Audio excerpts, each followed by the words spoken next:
Lupa.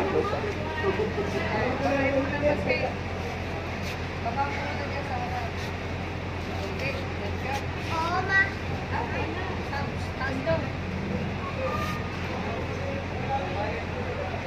O mahal na Birhen, aming dalanginan, mahal na patrona, nitong aming lugar, kaming alipin mo'y ngayon'y nagpupugay upang purihin ka buong karangalan. Birhen Sakdalinis, pinili ng Ama upang maging ina, ikalawang persona, pagkat tanging ikaw, nilalang na sadya, na hindi nagkamit ng salang minana.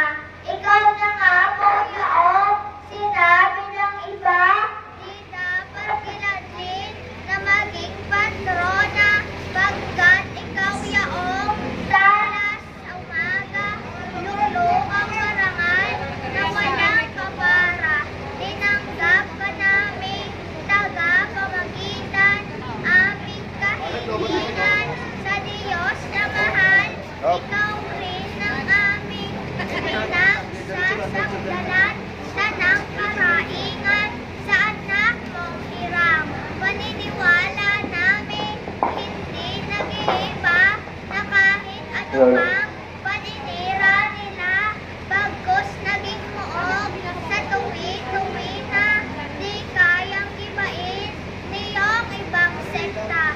Kaya Birhen mahal, kami lumuluhod sa iyong paanan at nagsusumamo ang dalangin namin. Paratingin mo sa Diyos na mahal, na hari ng sangmundo. Itong aming lugar ay huwag mong bayaan, magsadsad sa dusa, itong kasalanan, bagkus maging isang lugar na huwaran, payapa at sagana, magpakailanman.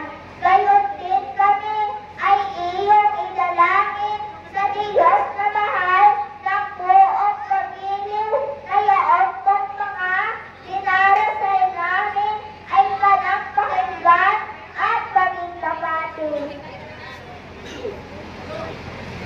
Bibi yun, sabuyan mo daw. Tapos na. Dali, pasok.